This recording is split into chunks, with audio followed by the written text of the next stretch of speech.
Pastor Eric Krahansel. I am coming again with another podcast from Refire, Acts Continuing Education for American Baptist Churches of Pennsylvania and Delaware.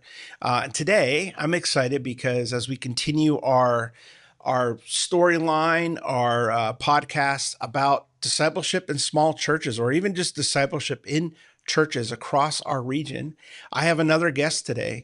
I have with me today Pastor Josh Trojack from Christ American Baptist Church from Spring Grove, Pennsylvania. And so I'm going to bring in Josh, and Josh, say hello. Hello. Glad to be with you. Yeah. So Josh, before we get jumping into some questions here, tell us a little bit about the area you're in, demographics, the church, how many people go to your church, so on. Just go for it. Yeah, so we're a small little town in between a lot of farmland and kind of wedged in between two bigger cities, York and Hanover in Pennsylvania. So we kind of have a mix of the different perspectives on city or rural. We're also right in a paper town. So if you've ever heard of Spring Grove, it may be because you have heard of Stinky Town, and that's just because the paper mill has an awful smell. But it is the smell of money around here, and it is the smell of a lot of people's jobs that help take care of their families. So that's our area. But we've got a good range of ages and demographics that just allow us to connect well with kids, youth, and the adults that come through our church building. And then, for myself, I just have a small ministry within my own house, because if you can see the pictures behind me, I have 6 kids, so it keeps me busy at home, and then church life certainly keeps me busy here too. I think that's a little bit about our church here in Spring Grove, Pennsylvania. That's awesome. Yeah, that's a great help. I think it's just good to know a little bit about where you're located and everything. What is like the size of your church? How many people go to your church? Somewhere around 100, 120 on a Sunday morning. But I think if we put everybody together, we probably about have 150 between our kids programs, our youth programs, and the adults that come with some of those kids, and the adults that come on their own on a typical Sunday morning. So we're not a huge church for some of the churches in our area, because we are in a fairly rural area. Yeah. We're certainly a slightly bigger size, but there's definitely bigger churches down the road too. I think we're at a good, happy medium of where we can connect with one another and not necessarily get totally lost, and we don't know who everybody is or who most people are, or so small that we have a size that we can actually do some things within our community and within each other's lives in a pretty cool way. That's great. Thank you. I was looking for more depth like that. So that was good. So that's kind of what I was beaten for. So thank you for that. That gives a little bit of a setup for when people think about how you answer some of these questions and so on. So, So I guess I'll ask that question. You said you have a good number of people. I'm kind of wondering, what does spiritual growth actually look like for you? What do you think of it that it looks like for you in your church setting? I think for me, for sure, but for our church too, spiritual growth is a ongoing process. I had a conversation with someone in the church just yesterday and trying to process their testimony. What does their testimony look like? And they're trying to find that one point that changed everything. And the reality is they kept realizing that they came to a better realization that their journey with Jesus has been a slow growth process. And so to me, that ability to grow in our faith and to take next steps is just about the next small step. And we don't have a full formal process here at the church as to, okay, go from point A to point B to point C, now you've arrived. I think there's a lot to me of the next specific focus step. And for me, it's always about the word is a lamp to our feet and a light to our path. It's not a spotlight all the way to the end. It's for that next little footstep that someone takes in their life. So to be able to see somebody take just a different step in terms of how they interact with the Bible, how they interact with others around them, how they interact with their relationship with Jesus. That is always our goal. And frankly, it's one of those things that in a smaller church, you get to be able to see those small little steps over time with people that I think is really cool to watch. And it's hard to get if you're in a bigger church, but I have the opportunity to see that with a whole lot of my church people around here on a day-to-day basis. Yeah, I love that illustration you just gave about how the light is a lamp unto your feet. And it's like I think people need to hear that. It's for the next steps. It's like, what's next? It's Yeah. not sometimes what's 5 years down the road. It's okay. Let me just get through the next 2, 3 weeks. Like, how is God working in those ways? How is God lighting the path for me? I love that. And that's part Yeah. of that discipleship growth, right? Every day is a new day. You grow each day, you grow each day. So that's great. I guess one of the questions I wanted to throw to you was you talked about that, and I know you talked about your church size. How does community play a role in that process for you, like the community of people? Um, I don't know. That may have lots of different answers, but just throw anything you Yeah. want. Give us something because I know in your church, I know you have very active folks. So how Mhm. does that help? How's the community help there? Well, I mean, without an active group of people, I don't know that you get community. You just get proximity, a bunch of people in the room together, maybe doing a common goal, but not really having anything to do with each other. I am thankful for the active community we have here at this church, and I think in large part it is being willing to actually spend time with one another and not just show up on a Sunday morning. I made this reference even just a couple weeks ago that. There was a Sunday morning where our worship leader was actually struggling to get everybody's attention. That started off the service, and there was just a lot of talking, and it took probably longer, maybe than it should have, for that talking to die down, so we could jump into the worship service because that worship leader kept talking even over top of their talking. But what I loved was that it was community, it was connection. People were talking with one another.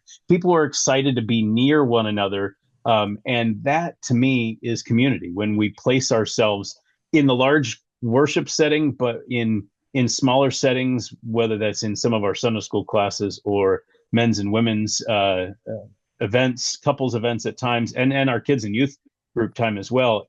It's all about that connection. We can do all kinds of gimmicky and fun kind of things.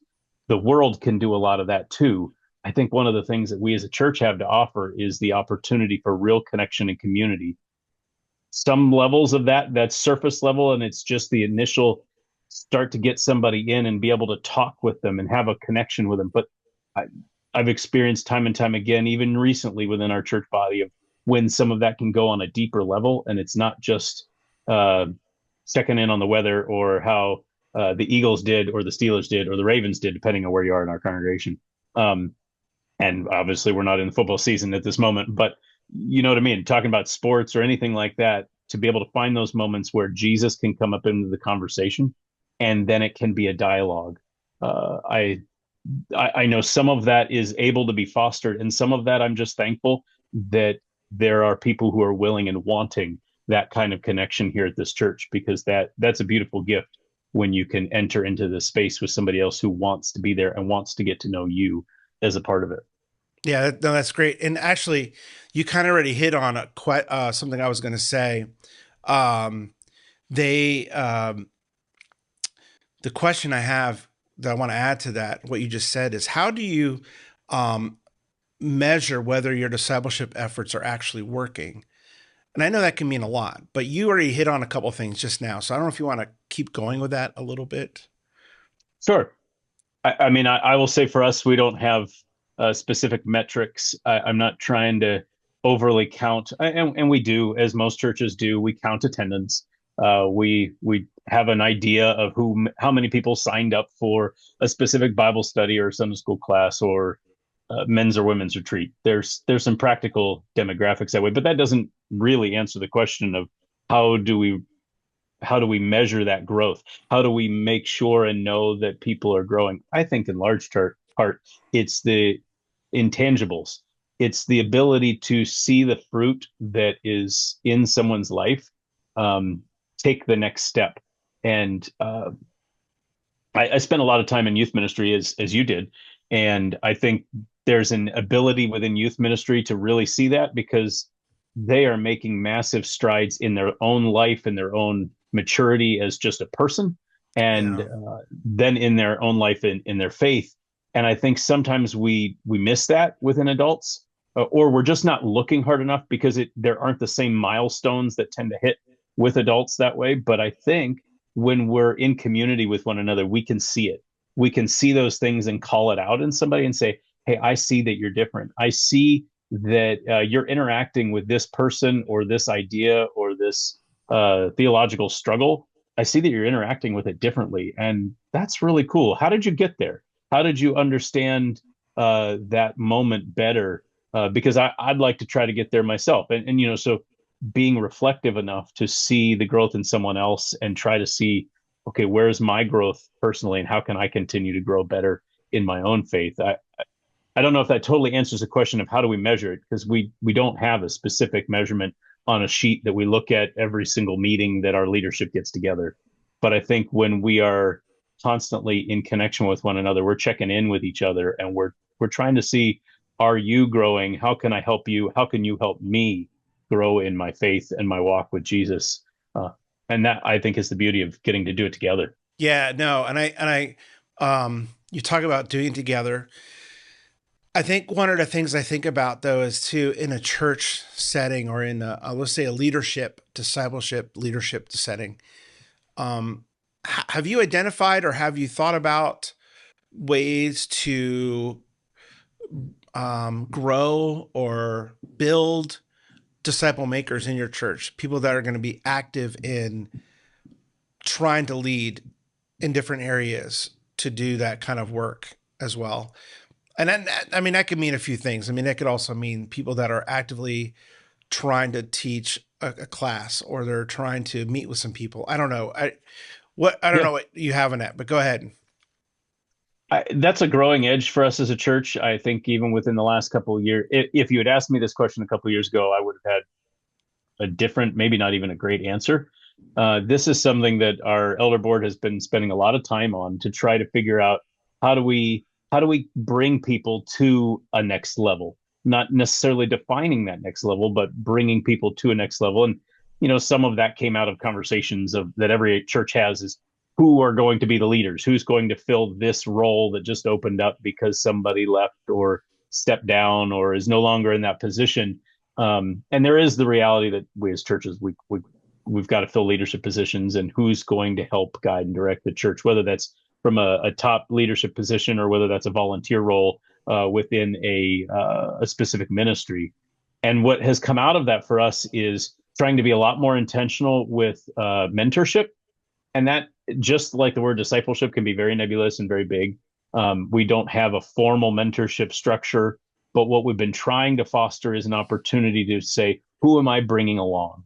Who am I bringing into the conversation of what I'm doing within the church, whether I'm a worship leader, children's leader, youth leader, leading men's ministry, just helping out in the kitchen. No matter what my role is in a volunteer level, in a leadership level, as a deacon or an elder here at our church, or even for us on staff, who am I bringing into what I'm doing to help see, they can maybe see a role that they might want to fit into. But if nothing else, I'm getting to serve alongside somebody, even if they never take my position someday, that I'm getting to side by side connection and relationship with someone else.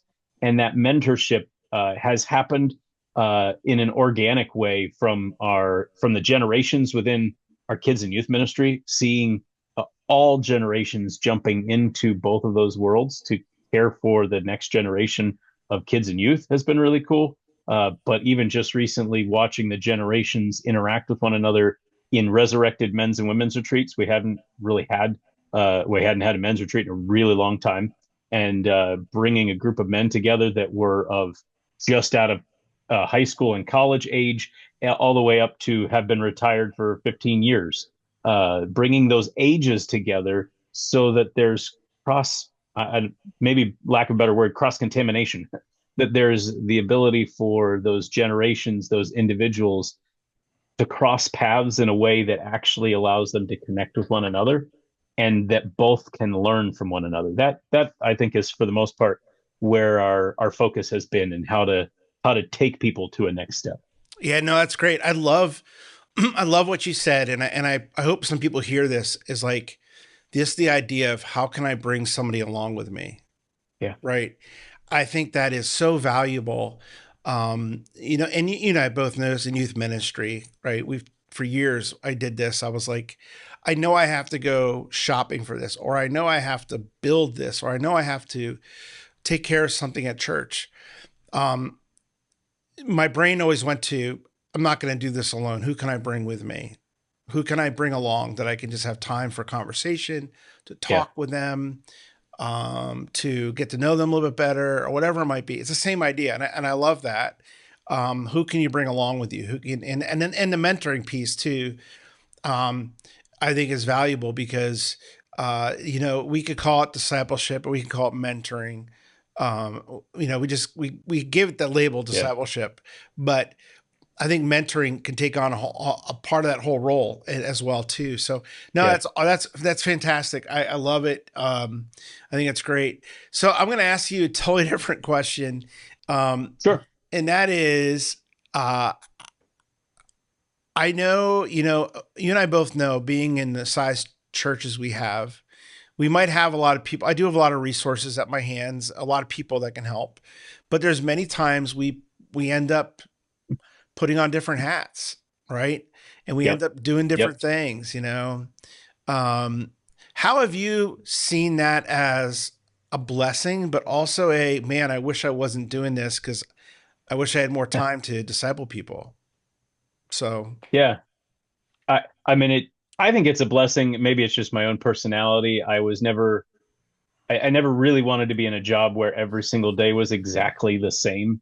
I think that just gets boring. And I think honestly, when we enter into our faith, I don't want it to be rote and be the exact same thing every single moment. But you're right. There are certainly moments where the roof starts leaking. You probably don't have any building issues in your building, so that's probably a poor analogy. No, I'm sure that at every church, no matter who's watching, there's all kinds of things that come up, whether it's building or finances or schedules, or somebody was planning to do that and then they dropped the ball, and now somebody has to pick it up. I think there's some beauty in us as pastors, as pastoral leaders, as lay leaders within the church. We have been called to be servants. So I think there are times where we need to pick it up and we need to put on a hat that maybe we're not fully qualified for, but we're stepping into something so that the body can be benefited. But I know it, growing up as a pastor's kid, I watched my father put on a lot of hats. And at times, then it just became assuming, or the church just started assuming that, well, that's what the pastor's supposed to do, right? He is supposed to have all those hats. And I do think that I learned from an early age, and definitely even in later years as I watched my dad retire with all those hats on, that it's probably beneficial for us to take some of those off. And I cannot say that I've done that perfectly, but I do know that the times where I've kind of forced myself to say, yes, I could do that, but maybe I should invite someone else into this moment. Maybe I should ask. And sometimes I've gotten to know, sometimes I've still done it myself. But I think it's those moments that I think are also just as good in terms of discipleship moments, too, because oftentimes that means I'm doing something alongside somebody else, hopefully with more expertise in that area than I have. I'm not a building expert, I'm not a financial expert. I'm thankful for others that I can lean on in those moments. And then I get to know them, I get to have conversation with them. And honestly, at the same point, they get to use their gifts. They get to be a part of the body of Christ in the way that they were created to be. And if I'm just putting on a hat that I'm not qualified for, I negate the opportunity for them to be a part of it. And that, to me, I think is discipleship within the church, when we're all willing to let go a little bit, step up a little bit, and actually enter into what God's called us to do. no, that's great. And throwing this out, you talked before about some areas that I don't want to say growing edges, right? Let's call them growing edges, right? Sure.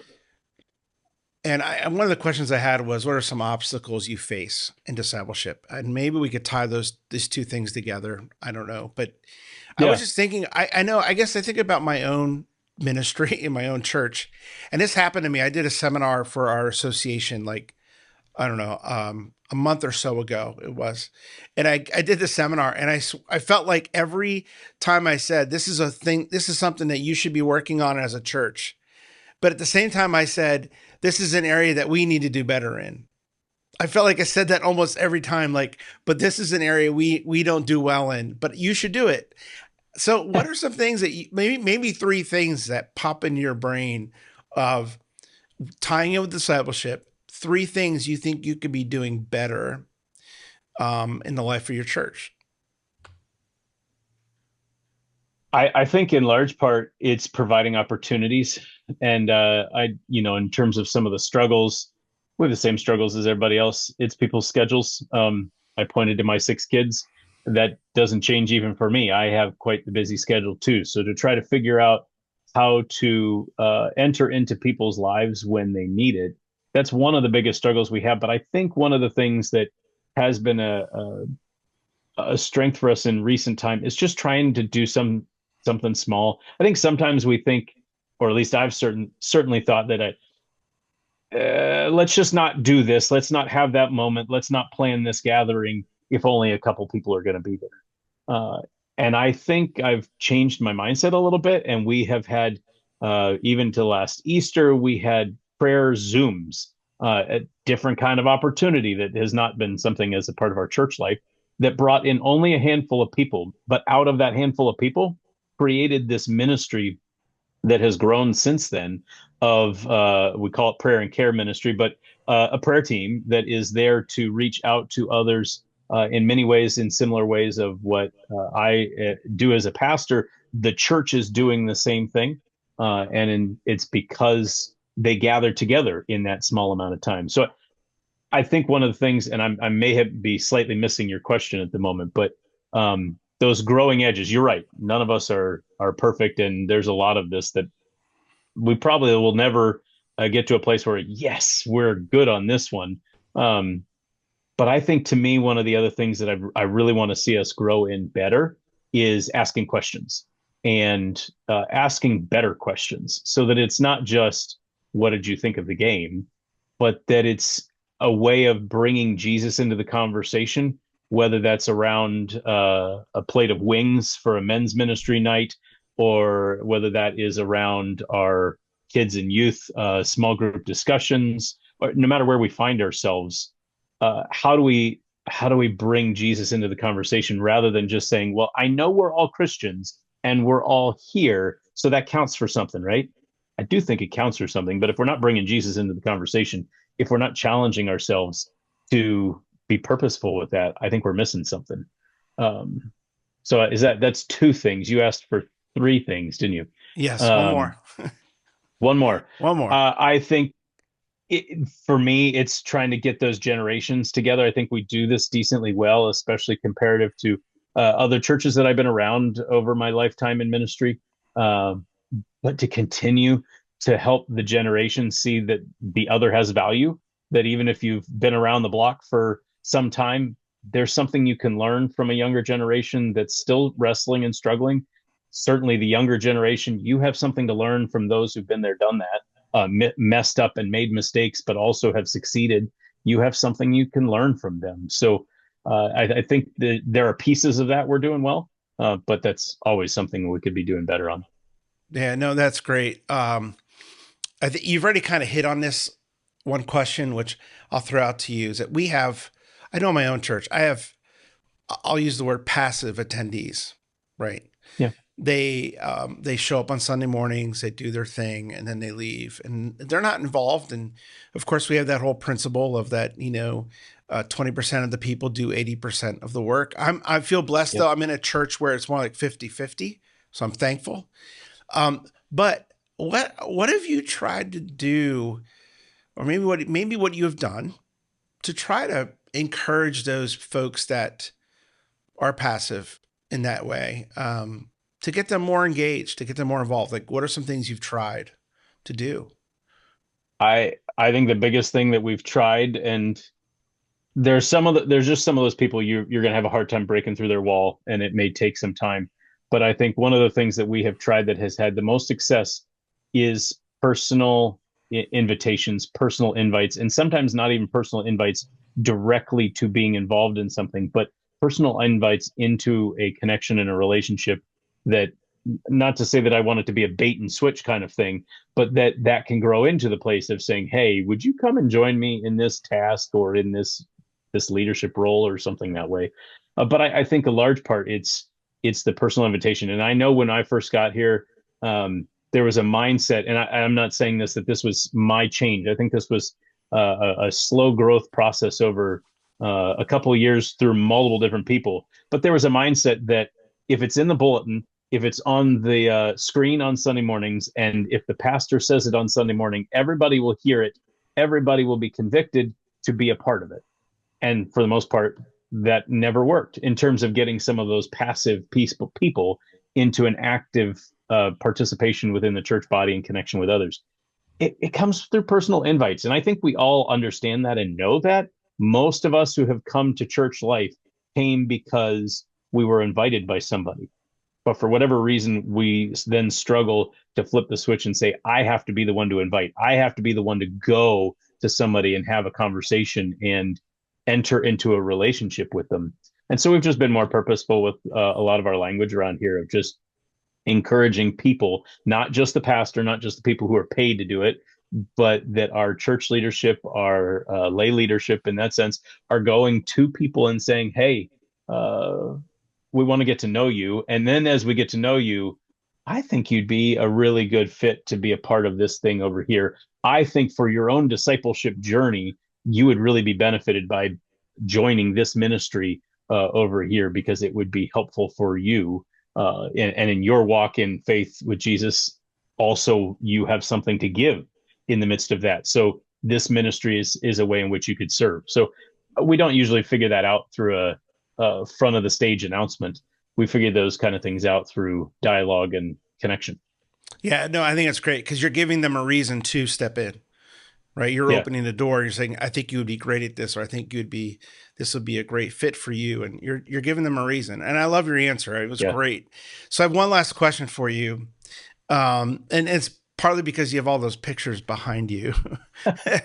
So how do you do it? How do you balance? I mean, um, you've got a large family, which is fantastic, but how do you do it? I mean, how and obviously your wife Deb, and how do you together handle and do the serving at church and do all you do? I know it's a lot of patience, I'm sure, but what else? What else goes on? Yep, yep. By no means do I want to make it seem like I've got this all together.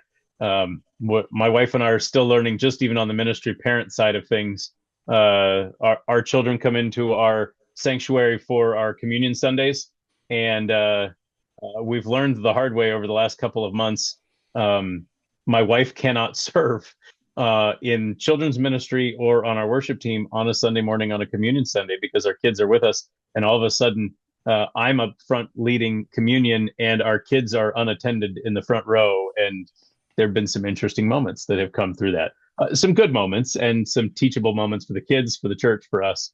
So I am not perfect in this, but I think in large ways, whether you have a few kids, a lot of kids, or no kids, or whatever else, we all have busy schedules. And it's one of the things to encourage our church leader, or to church members, especially those passive people, how you become involved even if you're busy. But I think even for those of us who are actively involved in the church, it's trying to find that balance. And there are going to be days that you get it right. There are days that I get it right. There are days that I don't. And I kind of live by my calendar. My wife and I sort of live by about 7 different calendars that we lose track of at different times and try to come back to. But I think the biggest thing is being purposeful. When I know that I'm going to need to be connecting to people, I'm writing down those names of the people who I want to connect with this week that I don't want to miss. When God puts something on my mind, I don't just push it off. I send the text. Even if I can't have a whole conversation right now, but praying for you. I want to connect at some point. In large part, our life can get super busy, and we will schedule everything else in life, from soccer practices to swim practices to business meetings and Bible studies and fun gatherings with friends. Are we prioritizing and actually putting our discipleship on the calendar? That can seem a little rote. It can seem a little bit legalistic, maybe, if we take it too far. But I think on many levels, are we actually scheduling time with God in our calendar, even if it's not on the actual written calendar? That are we making time for our own personal relationship with God, and our ability to enter into other people's lives? Yeah, for me, it's just continuing to be purposeful and self-reflective and realizing, all right, I'm not going to get it right every time. I'm going to miss that person. I'm going to miss that opportunity, but I'm going to do my best to not miss the next one. Yeah, and it also means not missing your kids too, Yeah, right? Yeah, yeah. yeah, good. And as you talk about discipleship and connection, that is probably the most consistent, the most focused discipleship group I have. And so I know I need to make sure that Right. I'm spending time with them, even if it is a couple nights ago, 10 minutes before they finally were in bed, I was done with something and I went and laid on the floor in the room and just chatted with them Yeah. before they headed into their beds. We have to make time for our family and for those who are closest to us, because that's the mission field, I think, that God has put us into, as well as the mission field of our church and our connections there. Yeah, But for you're right, sure. family's important. Yeah, yeah. No, that's great. So Josh, thank you for your time. I appreciate it, and I appreciate your Yeah, conversation and your energy and your liveliness, and what you're bringing to God's work through the Spirit of God at Christ American. So thank you again for what you do. Appreciate it. yeah. Well, and thanks for having me. And I'm thankful for what Acts does for church leaders all over the region too. Uh, the the program is in my prayers. Awesome. Thank you. Take care. And my friends, we will see you later at another episode of Refire. We'll see you later. Bye bye.